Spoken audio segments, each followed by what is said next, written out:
All right, I have 2:15 on my computer here. So welcome everyone to our next edition of Shop Talk. Today we are going to be talking about a reality that maybe not all of us were ready for.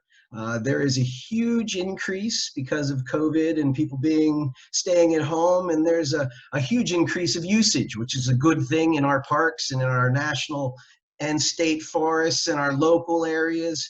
But we've also noticed that because of increase in usage, of course, there's impacts because of human beings being through it.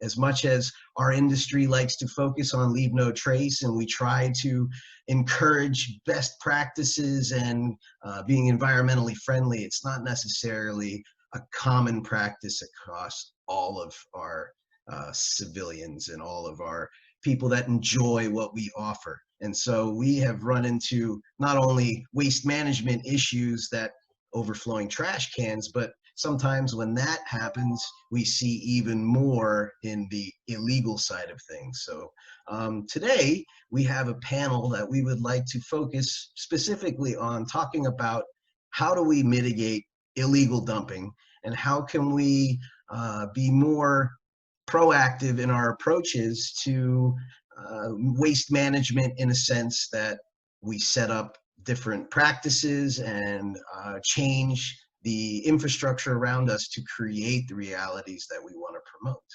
So we do have a panel of experts today from Pennsylvania Park Forests and Foundations. We also have somebody from Keep Pennsylvania Beautiful, and we have a representative from Pennsylvania Department of Environmental Protection to help us kind of navigate some of the impacts and some of the knowledge and facts and things that we may not all be aware of, but also help us figure out what's next? How can we put theories and thoughts into practice, and what can we improve to make our facilities better for our communities? So I would like to start by introducing, or allowing our guests to introduce themselves. And I figured let's go alphabetically by first name. So let's start with Heidi. Hi, thank you for hosting today, BK. My name is Heidi Petticone. I'm the Director of Programs with Keep Pennsylvania Beautiful. I've been with the organization about 15 plus years. It freaks me out every time I say that number. I guess the start is how we are connected with this. Our organization has been around for just over 30 years. We got our start in Westmoreland County. We're about 50 miles east of Pittsburgh. We're now a statewide 501c3 nonprofit with 35 different affiliates covering the state. But interestingly, our founder, Sue Wiseman, who was in Westmoreland County at the start of the organization 30 years ago, rode her horses on a lot of back trails, public access horse trails, and the illegal dumping around her was increasing so much that her horses would actually not cross over the carpeting and the tires that were dumped. So she just decided it was time to do something about it, made one phone call to PennDOT, and then the organization kind of snowballed from there. So to bring us to today, what I want to make sure that I leave everyone with today is we have amassed just quite a list of resources and programs and things that you all are able to tap into. So I want to spend my time today talking about a lot of the different things that are available to you, from technical assistance to surveillance cameras to handle some of this dumps, to some of our recent research studies that we've done. So that would be my goal for the end of today. Well, thank you. Now, next, can we please hear from Laura? And can you explain your connection with our topic today, and maybe introduce a little about yourself and your organization? Yes, thanks, BK. My name is Laura Henry. I'm with the Department of Environmental Protection in the Bureau of Waste Management. I've been with DEP for about 17 and a half years. So Heidi, I feel your freaked outness, I guess, and saying how long you'd been with your organization. And for 15 plus of those years, it has been in waste management, in the field, up through to where I am today. I oversee the program development section for the Bureau, which I get to work with a lot of stakeholders regarding waste management, as well as internal folks focusing on waste disposal, recycling, advancing our program, and thinking of new and different ways to manage waste and recycle and things of that nature. As part of my duties, I in DEP in general has had a very close partnership with Keep Pennsylvania Beautiful for going on about 20 plus years now. We contract with them to provide littering and illegal dumping services through the whole entire Commonwealth. So I work closely with Heidi, with Shannon Ryder, on a lot of different topics regarding this. And most recently, both of our organizations worked with PennDOT on, as Heidi mentioned, different litter studies to get a handle on what the situation of littering looks like in Pennsylvania currently. It had been quite a few years since we did that sort of research. Found out there are an estimated 502 million pieces of litter on Pennsylvania's. It focused on roadways, but it could apply to riparian areas and parks and forests as well. So we're continuing that partnership and working together, and forming like a litter task force, if you wanted to call it that, and developing an action plan for Pennsylvania. So that's really an opportunity for those that are on this meeting today to participate if you would like to, and I believe we have some information available for you. We also provide some financial assistance to municipalities. It's directly related to the waste program. It's mostly for recycling, but we do have other opportunities available that I can provide some insight on if needed today. So thank you for having me. Thank you. And Marcy, could you please introduce yourself and share some of your background and how you've wound up in this discussion today? I can do that. Well, it's wonderful to be here and with my co-presenters. And Heidi was, I worked with Sue Wiseman many, many moons ago, so it was nice to hear her name. That was a great vision she had many, many years ago. I am the president of the Pennsylvania Parks and Forests Foundation, and we are a statewide nonprofit that works with the 121 state parks and the 20 forest districts. And one of the things that we do is we establish friends groups, and we have 47 chapters that function underneath our umbrella. Many of these friends groups are serving in a stewardship capacity at the park or forest that they represent.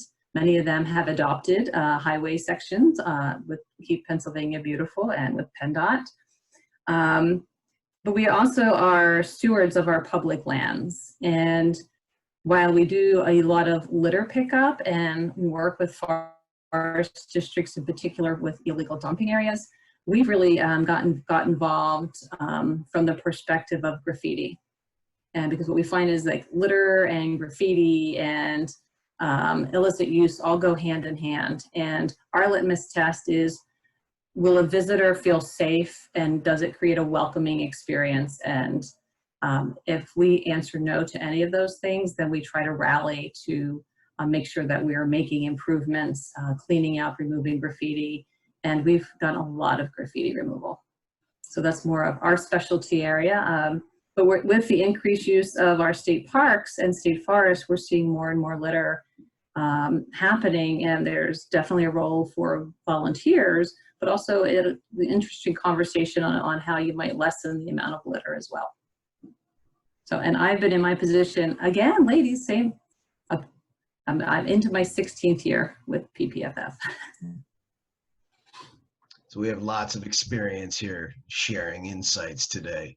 So I guess my first question, in a sense, is litter and trash and illegal dumping and things.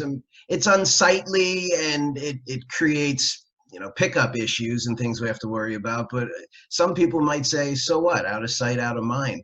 What are some of the key impacts and some things that maybe we don't even consider about illegal dumping, and what happens to our communities and our parks?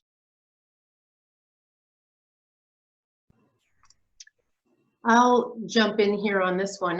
The environmental hazards, are going to be pretty obvious to everybody. These illegal dump sites, leach materials, and here I'm talking more about illegal dumping, less than littering. Of course, there's that potential there, but we see a lot of flood hazards when we see materials that maybe spill down a hillside and into a stream.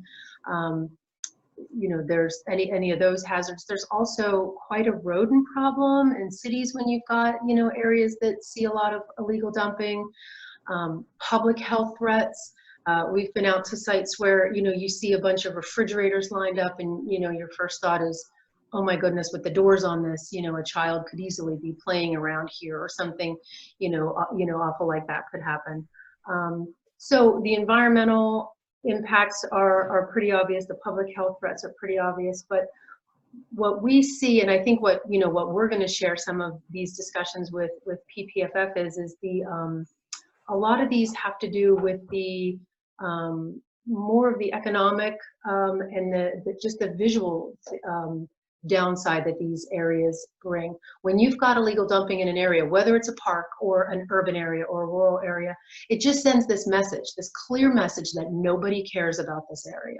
One of our keywords that we like to say around here is that trash attracts trash. So once an area has a little bit of illegal dumping, and just like Marcy alluded, the other illegal things tend to happen. We've seen illegal dump sites that have started out as somebody, maybe a landlord was cleaning out from a tenant and they dumped a couch in the middle of the woods, and then you can go back a week later and see lots of empty beer bottles, and then even a week later, maybe there's some other things, drug paraphernalia, then graffiti, and so it's really a lot of times in the community about that. Sending that clear message that behavior will not be tolerated, and then we can start to see the area with less dumping.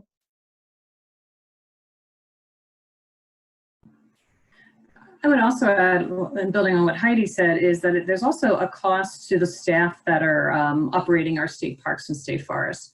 If you are diverting your staff out to clean up an illegal dump, or they're picking up trash alongside the road, they're not attending to the other maintenance, the trail maintenance, the other things that might improve a visitor experience. And it's also costing you as a taxpayer money, whether this is a county park or a state park. It costs money to not only pay the staff to do that, but to pay to dispose of the trash. So there is an economic cost to illegal dumping and graffiti and litter, and we all bear that cost.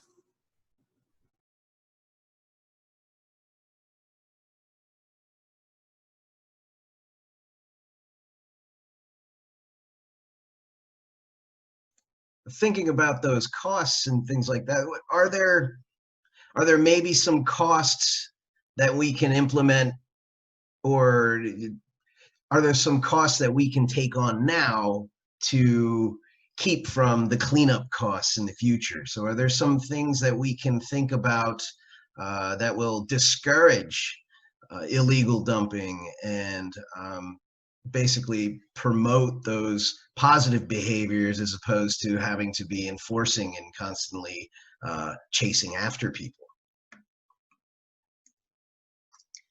There's a good number that we like to put out there for doing things the right way. So for properly disposing of materials, the average cost per ton around the Commonwealth right now is about $70 a ton. Of course, that varies, 60 to 80, somewhere in that realm, to dispose of waste the correct way, whether that's at a landfill or through your hauler, whatever, that cost is about $70 a ton.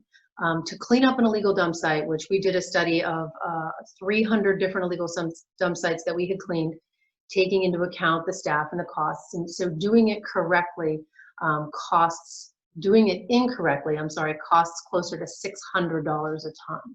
So that's kind of your big incentive there, is doing it the right way versus doing it the wrong way on those costs of illegal dumping.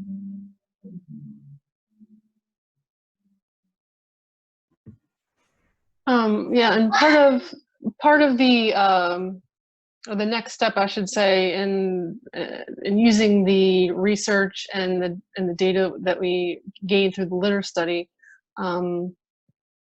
we are looking to form an action plan, and we have formed work groups based on the recommendations of that of the litter study report. Now, while it's kind of hit the brakes a bit because of COVID and not being able to meet in person, you know, we're really looking to bring in appropriate stakeholders on each of the different recommendations. We have, you know, a regulatory group, we have infrastructure, we have, you know, we're going to be looking at these issues and trying to find ways, innovative ways to, you know, change people's behavior is the goal. We want to, rather than reactively try to mitigate illegal dumping and littering, we're looking to, you know, change people's behavior, be proactive in doing that. And so we're going to be looking at a lot of different aspects of waste management, of recycling, of littering and illegal dumping to try and to change that behavior. And I'll just add that I think that some of it is education. You know, how do we educate people on proper waste disposal? You know, are we providing adequate signage? Are we reaching people? I mean, we saw an uptick during COVID when large items within municipalities were no longer being picked up, and people were looking for a place to get rid of them.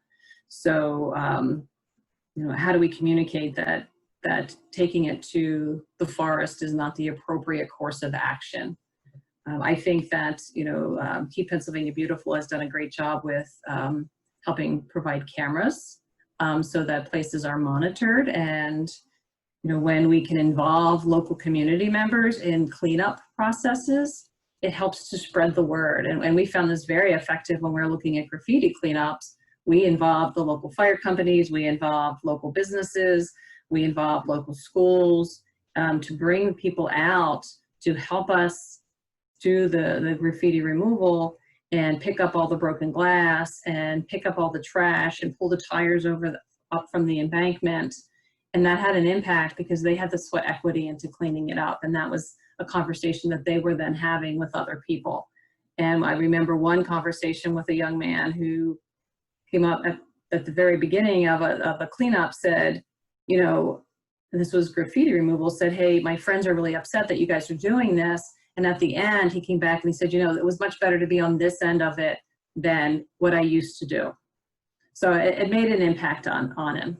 And so I think that I think that people inherently want to do good. Sometimes we just need to guide them to understand what it is to do the right thing and provide them with the tools that they need. And that's great. That does touch upon, and we were going to touch upon volunteer engagement in a bit. We did have a question pop up on your study, Laura. Where can we find your study? And is there a name that people can search that, or is it right on the DEP website? Sure.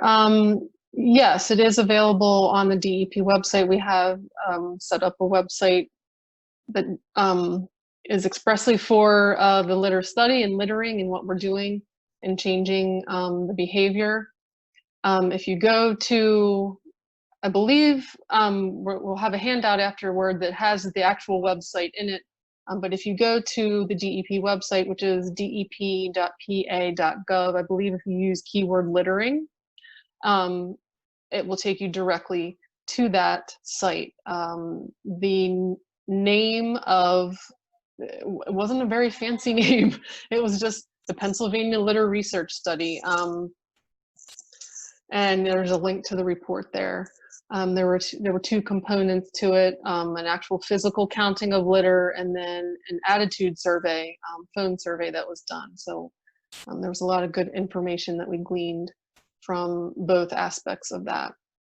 And there's also information about a cost study that Keep Pennsylvania Beautiful conducted using 9 different cities throughout Pennsylvania,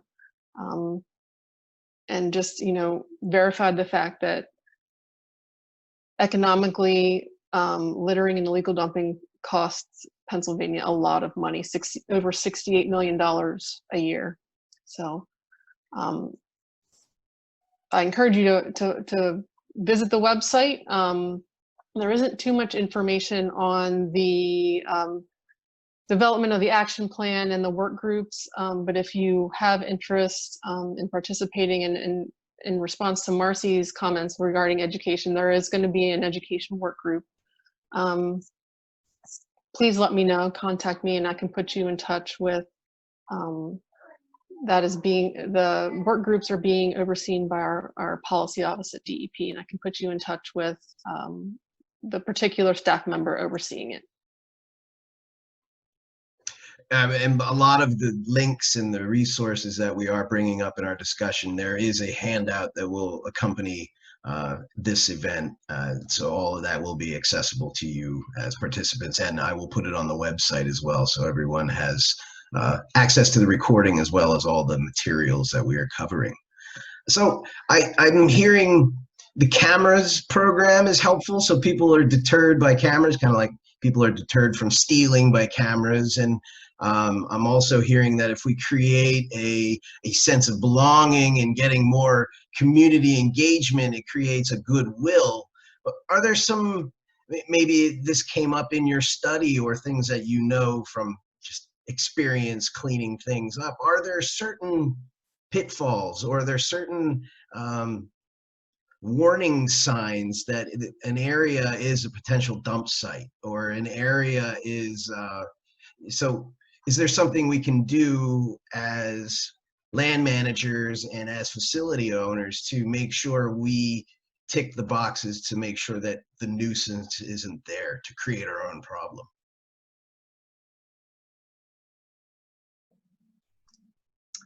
We've found a lot of the dump sites on, the roads less traveled, steep hillsides, steep embankment, pull-offs. Sometimes I think when you're spend enough time looking for these sites, you can kind of make a turn down a rural road and know where to look, where to find these sites, especially pull-offs. I know, Marcy, the state forests and state parks both deal with this a whole lot. A nice wide pull-off with nobody around tends to invite that behavior. Those are good spots to put cameras. We've also had a ton of luck just blocking access to some of those sites with physical deterrents, boulders, gates, trees. Now, not that that's going to completely solve the problem. In some cases, if you block off, this pull off a quarter mile down the road, you may get some other materials deposited there. So we kind of do these with like a four-prong approach of blocking the access to the site, some education, some surveillance, kind of a look at the services around.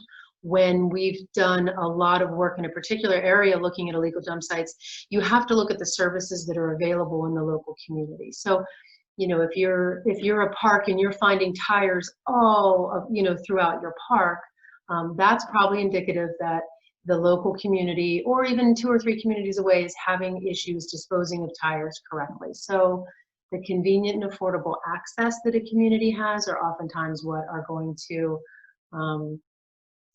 kind of result in what you might be seeing at parks with different problems too. So, and the cameras are one that, that link again is going to be available, but we have had a pretty decent success with the surveillance camera program. We piloted that program in 2014. We've installed more than 50 sets of cameras around the state. This program is eligible for any public land to apply for these cameras, and then we actually come out and install those and help you work to get some of the prosecutions all the way through the system. We're so grateful to be funded by the Department of Environmental Protection for that program. So that's been a really successful one. I would say it's also helpful that, you know, Heidi mentioned that litter attracts litter.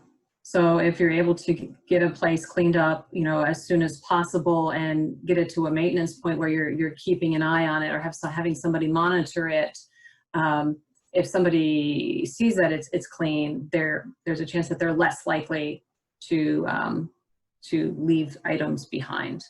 And we've seen that in some of the areas that we've been maintaining. And even my husband and I maintain a section of the Appalachian Trail that's on a very busy road, and we stayed on the litter along the road, and building materials would be dumped there on a regular basis. And as we stay with it, we've seen less and less and less of that. So that's not really what we're doing anymore. We're maintaining the trail now, not cleaning up after people's building projects.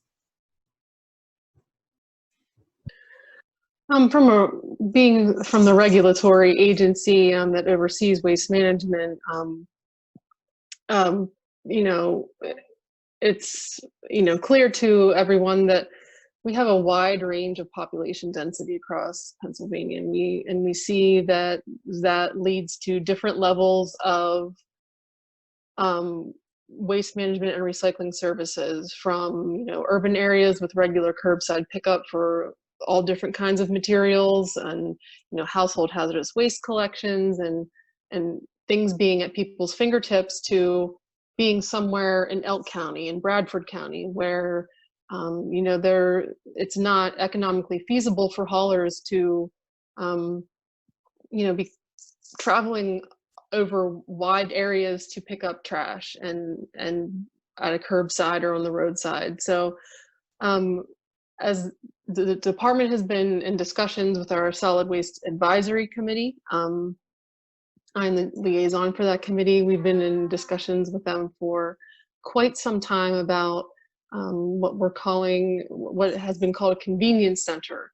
And that has morphed into finally us developing a regulatory package to create a new permit by rule, and we're now calling them rural transfer facilities. So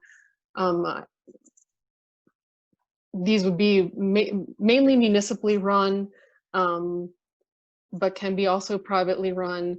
But, you know, it's to help narrow the gap and provide consistent, reliable waste management and recycling services across a wide population density. So we are in the beginning stages of that rulemaking. At the last Solid Waste Advisory Committee meeting, they did approve it to be published for public comment. Right now, I don't have a publication date ready for it, but we're hoping before the end of the year to have that available for public comment. And finally seeing a light at the end of the tunnel, so to speak. It's been a long conversation and a long time coming. Along those lines of regulation and enforcement in that kind of sense is something, a couple of questions came up, but how is it decided, the penalties and the fines?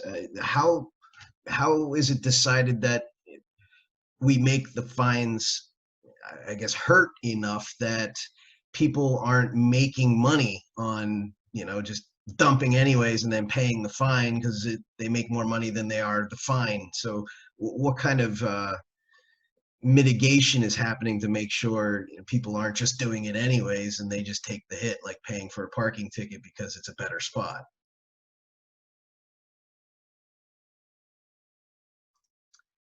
There is a recent increase in illegal dumping that's been probably the most recent increase in these. It's Act 62. That information and that law can all be found on our website, the same website where you can apply for the surveillance cameras. We have that broken out, Act 62. And what it did is it allowed different different highway sections to be tagged as litter enforcement corridors. So a municipality can apply to have a litter enforcement corridor, and then any dumping or littering that happens there has a really increased fine over other areas. So that's one that we are always working to increase fines.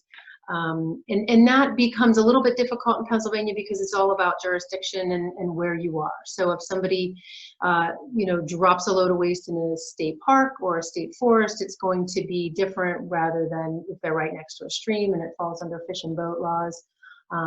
There's quite a gamut of all of those, all the way down to some different agencies have the ability to assess a per item cost. So if somebody, dumps out their trash can, I think that's in game lands, they can actually, the game warden can add up every single piece and increase that fine. So there's quite a gamut. We have a good tool on our website also that's called the Enforcement Booklet.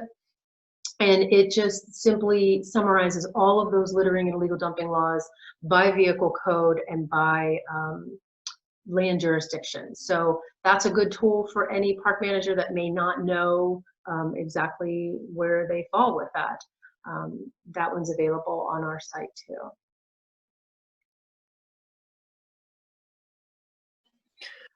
Enforcement can be a little more challenging from the DEP aspect.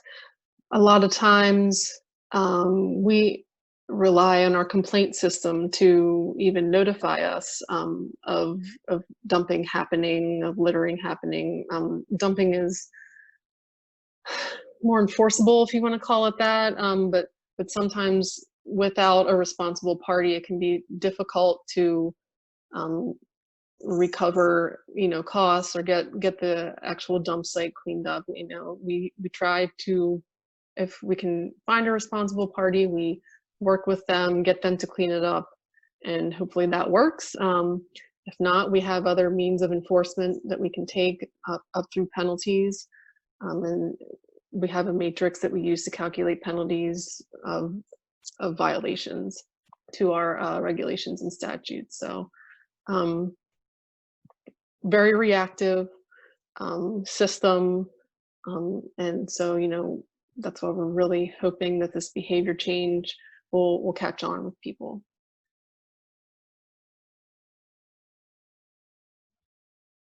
Well, thank you.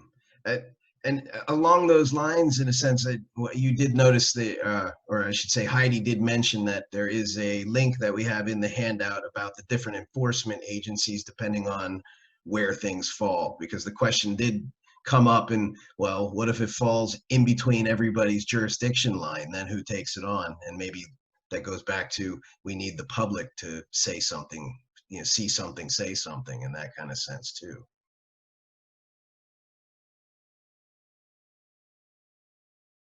Now, when you mentioned possibilities of restitution for cleaning things up, is there a formal process for that, or is it something that basically a municipality has to clean it up and then they need to go through the, I guess, the judicial system to get that money back?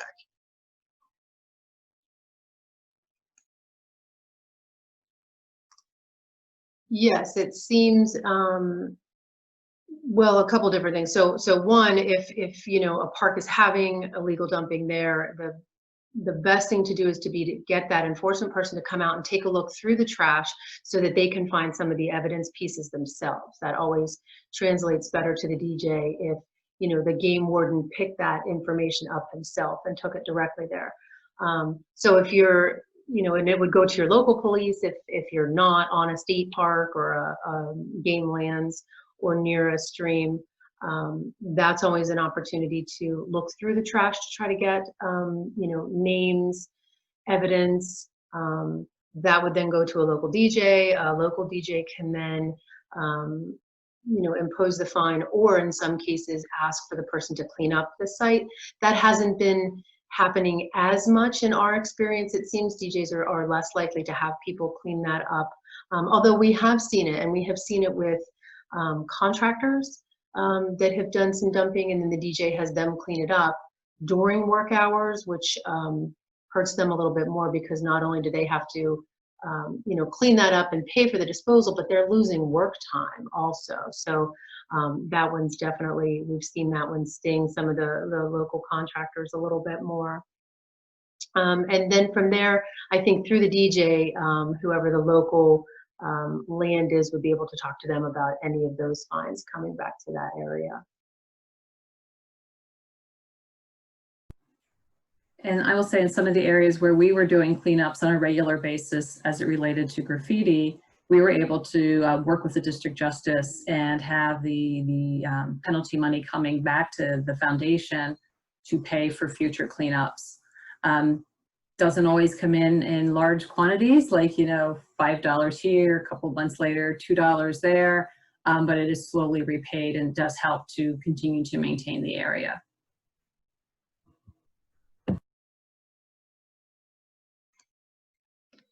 All right. Well, as we have touched, it takes a lot of public engagement to first create a sense of importance and ownership, but also we need to sometimes rely on their help, because we only have so much manpower to be able to clean up. So I wanted to touch specifically on recruitment. And are there some best practices that we can implement as facilities and agencies, and how can we go about engaging our public? What are some tools and some best approaches to ensure that we are getting our public that care, and what are some things maybe to motivate people to get more involved?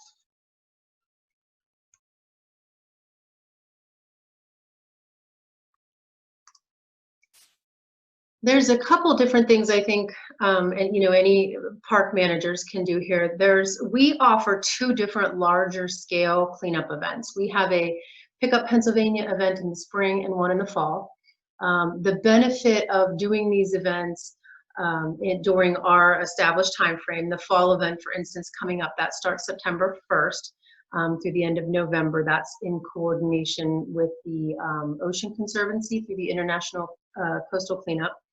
Even though we're not a coast, we're all downstream. So registering one of those events through us gives you the benefit of getting, in some cases, free supplies. So in the fall, once you register with us, you then go to your local PennDOT. We give you instructions to do this. They give you free bags, gloves, vests, and then you have to report those numbers back to us, because this is so vital that we capture all of the work that's being done across the state.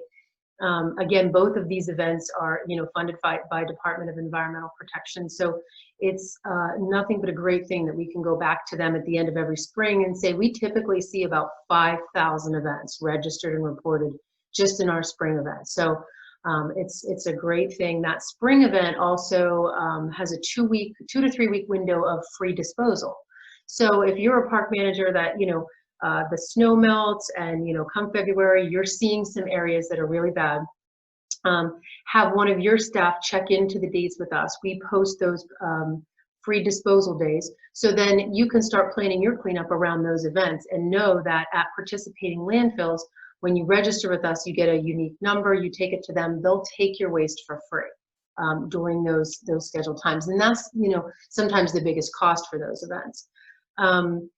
Also, just other tips for that. I mean, organizing cleanup events a month or 2 before are great ways to do that. We have a lot of different step-by-step instructions. Advertise a really good lunch. Sometimes that just, gets people to come out. Our volunteers love t-shirts, tchotchkes, giveaways, things like that to get people out and be creative, think outside the box, contact some local Boy Scout groups. Groups are always looking for community service projects. Here in our local school district here, our high school, junior high and high school classes for civics are required to do community volunteering events. So that's the type of thing, sometimes people don't think to call a local high school and just say, hey, we've got this great event, send your students out. you know, have your flyers ready to just sign off on to give them. I mean, they're going to be there for the hours that they need, but they'll still do the work needed in the meantime. So those are always just, you know, good avenues to get people in, to get groups involved. I mean, the downside is we're seeing volunteerism as a nation decreasing over the years. So I have a bad feeling COVID's only going to make that even a little more difficult, but there's still plenty of avenues to get in touch. Yes, and somebody just commented prisoners too. Those are we call those our involuntary volunteers. But yes, you know, prison groups do sometimes come out. The only negative that we see sometimes when you have prisoners come out to do that, they're required to be there. They don't tend to have that same, you know, stewardship level of engagement of wanting to see their area clean. A local resident, a local volunteer is always going to care a little more about that local park than maybe the prisoner that's ordered to be there, but still a good way to to get the areas cleaned up. And Heidi, we do have some audience here that aren't necessarily in Pennsylvania. The coastal cleanup program you're talking about is international, so they can talk to anybody in their state that is affiliated with that program, correct? Yes, absolutely. So we can only cover those events through Pennsylvania, but the Ocean Conservancy, their website has all kind of information for the international coastal cleanup event. That yes, it spans all states, an international event, and it's really nice just to have our Pennsylvania numbers be part of something that's an international cleanup. It's pretty neat, and of course, with everybody paying so much more attention to marine debris and microplastics lately, it's just a really good time to get more people involved in one of those events. And I would just build on that. One of the things that we've had success with is working with college level students, you know, building relationships with the professors at colleges and universities, and bringing the students out for volunteer opportunities, stewardship days, the enthusiasm around Earth Day, the litter pickup, National Public Lands Day in the fall. And, you know, meals are a little more complicated now because gathering people to eat. But there, you know, we like to do prizes, you know, for the oddest thing that people found, you know, so trying to encourage them to look at what they're picking up and talking about it, and then, you know, giving out prizes and making it a celebration. I think making it fun, because people that are coming out, they want to make a difference, but they also want to have a good time. And if you can make it as family oriented as possible, we find that, you know, we have more and more families coming out because they're trying to get the next generation involved with stewardship. So making sure there's a safe area for younger people to pick up litter.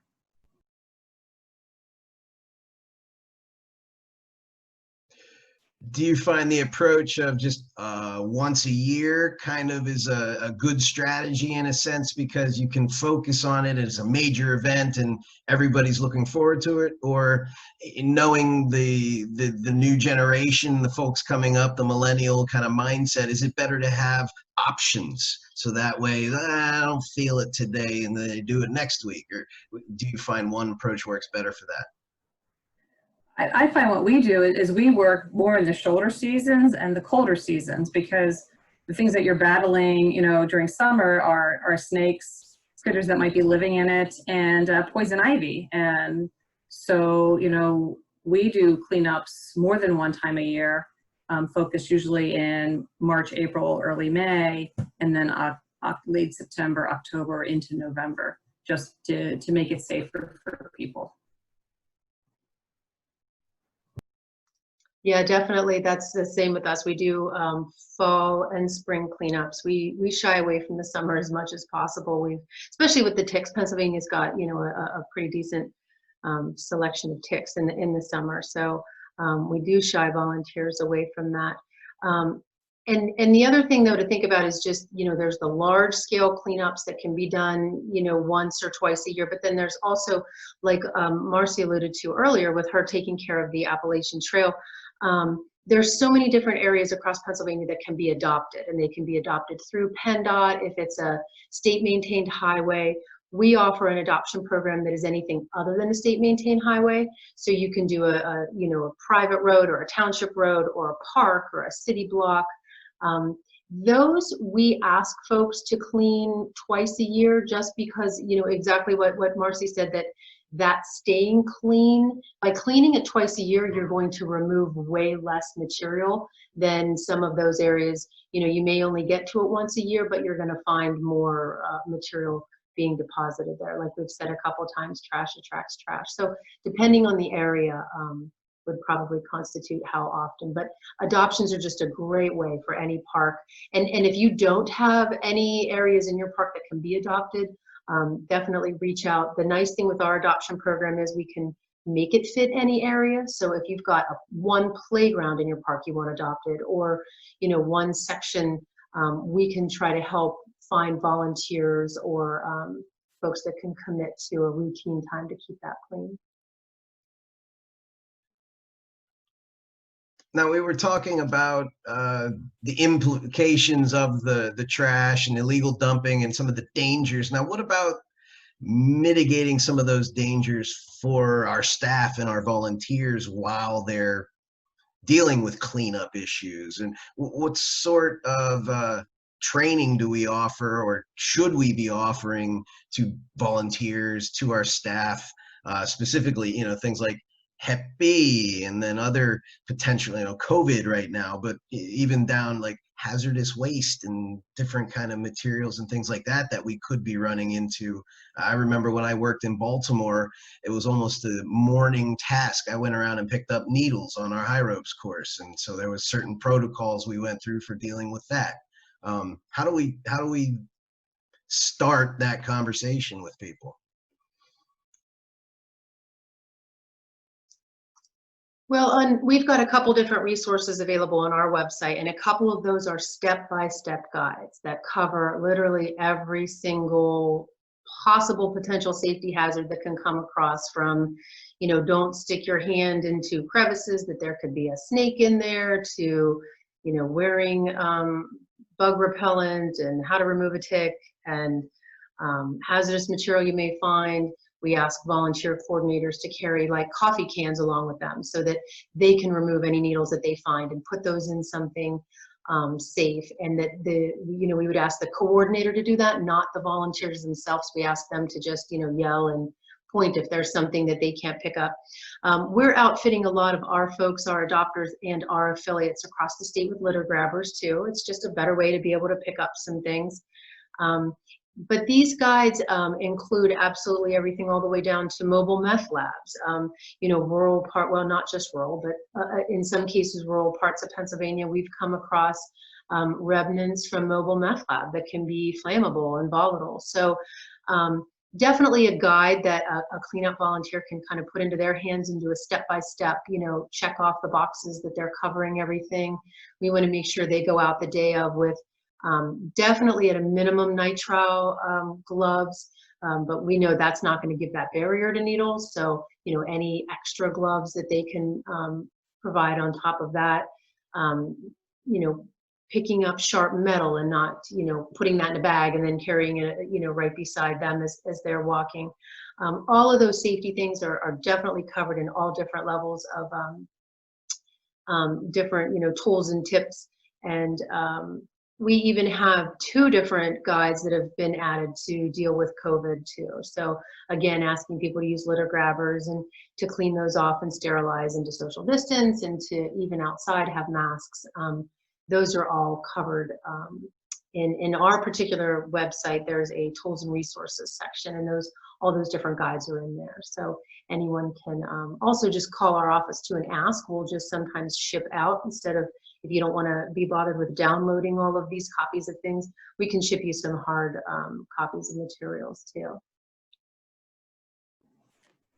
And to build on that, I think it's, you know, any park manager, you know, has a risk management plan. So looking at, you know, how you would maximize risk management, which could mean, depending on where you're located, do you have proper communication? Do you have plenty of water if it's a warm day? If there's a fall factor, you know, are you prepared to administer first aid? So really looking at the risk and preparing yourself, and educating the people who are coming out what the safety protocol is, and really making sure that that's the #1 message.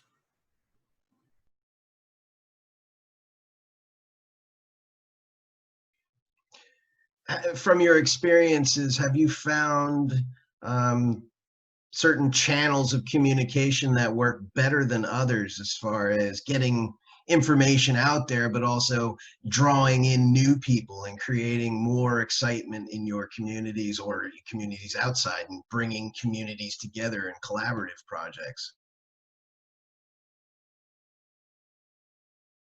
Or is social media the only answer nowadays? Well, we definitely use social media, but we find a lot of benefit in reaching out, I guess, via email and newsletters to our cleanup coordinators. You know, that's the person that's a little more interested, that, you know, they may come to the park themselves and say, hey, you know, I want to clean this area down the road. Will you help me? I'll get volunteers. So definitely keeping in better communication with them. We also have a calendar for those larger events that I was talking about, the Pick Up Pennsylvania fall and spring events. And every event registered goes on a calendar of events on our website. And so then, and that's for the entire state. So if you're in, you know, Franklin County and maybe you're a family that wants to join a cleanup the following weekend, you can go to the calendar of events, see what's in your local neighborhood, and join an event, or you can also post an event. You know, if you decide you are going to host a cleanup in your park, then you put it on our events, and then anybody that's looking for those can kind of get connected that way. It's like a meetup for cleanups. Yeah, and I think social media is a really important aspect for recruiting. But I think it's not just before the event, it's the after photos afterwards, and showing the success and keeping the conversation going. And you know, I think that the aspect of making it fun as best as you can is what, you know, we see a lot of people coming back year after year to participate in the cleanup, because they like that they made a difference, and they also had fun as best you can picking up somebody else's litter. I have a love-hate relationship. I like the success of cleaning it up, but sometimes I get very frustrated that I'm cleaning it up.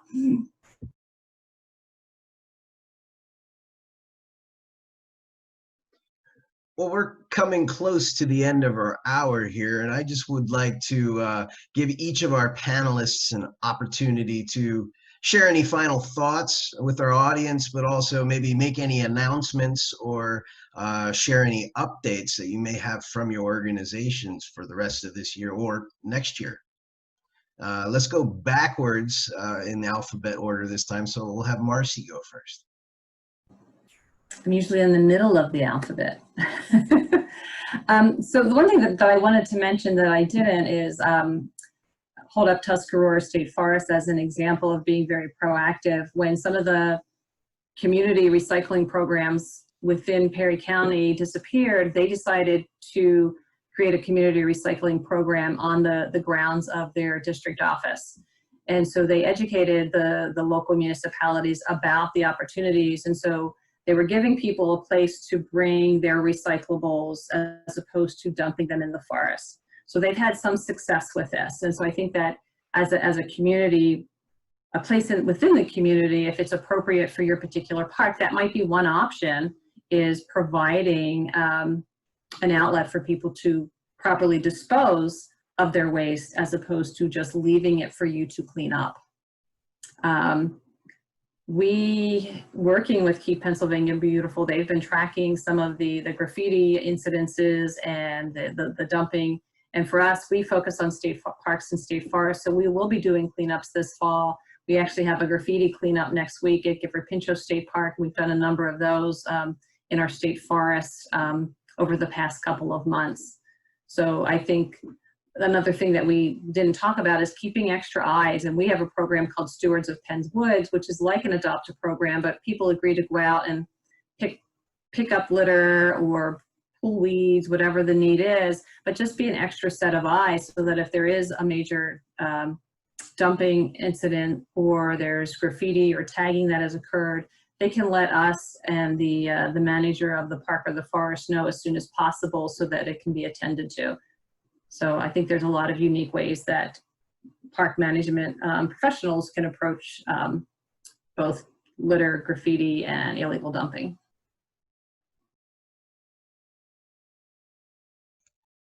Thank you. Sorry, I was having a hard time getting my mute there.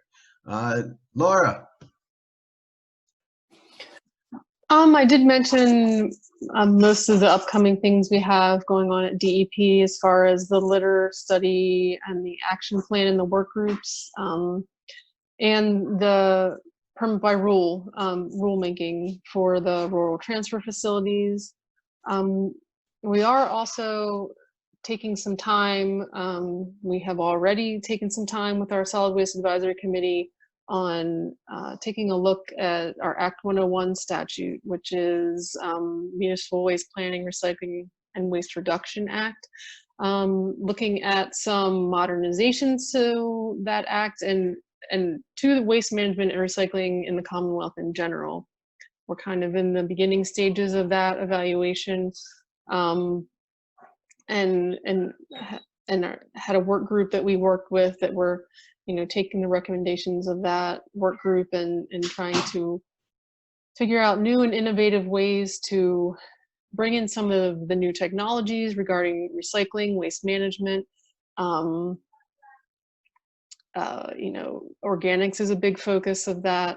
I know this doesn't really apply directly to parks per se, but just to know that DEP is looking to the future and looking to modernize programs and take all the information that we've been bringing in. We're doing a new waste composition study as well to try and understand and inform some of the decisions on program development. And so biggest point I'd like to leave you all with is if you have any questions about any of all of this regarding DEP and the litter study and things that I've talked about today, please don't hesitate to reach out to me. Thank you. And Heidi. I think my final piece of information would be just to make sure that the first thing you do for any waste issue too, besides looking at some of the statewide resources, are to double and triple check who you've got available in your county. Like I mentioned, we've got 35 different affiliates that operate across the Commonwealth in different counties. Some operate through a city, some operate through a county, some operate through a multi-county. But every single county across the Commonwealth has a recycling coordinator. Most have conservation districts. Most are represented by West Nile virus coordinators. So if you've got a large pile of tires that have shown up and you're not exactly sure what to do, the West Nile coordinators are fantastic, and usually one phone call to them and they're able to say whether they've got any funding to help with that.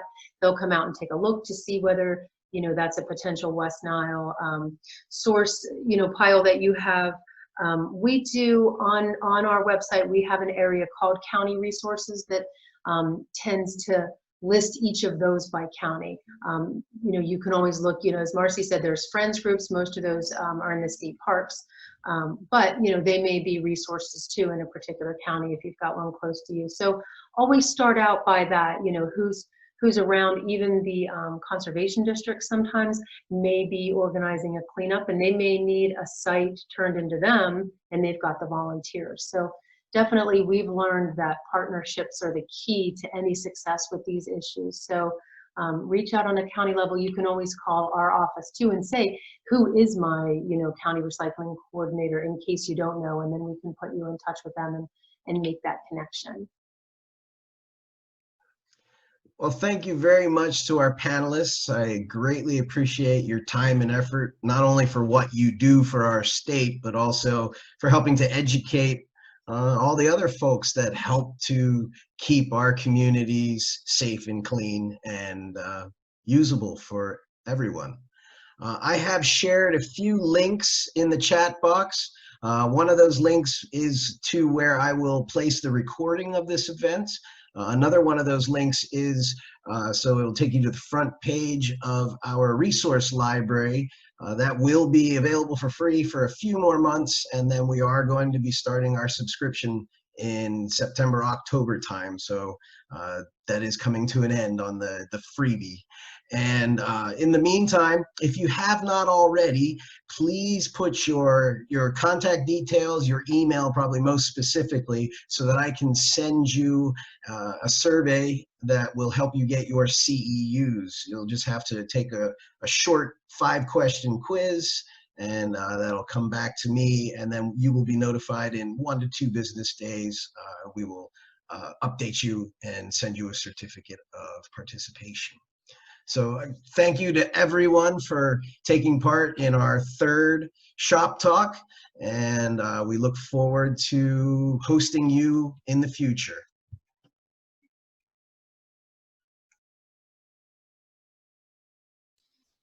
Thank you.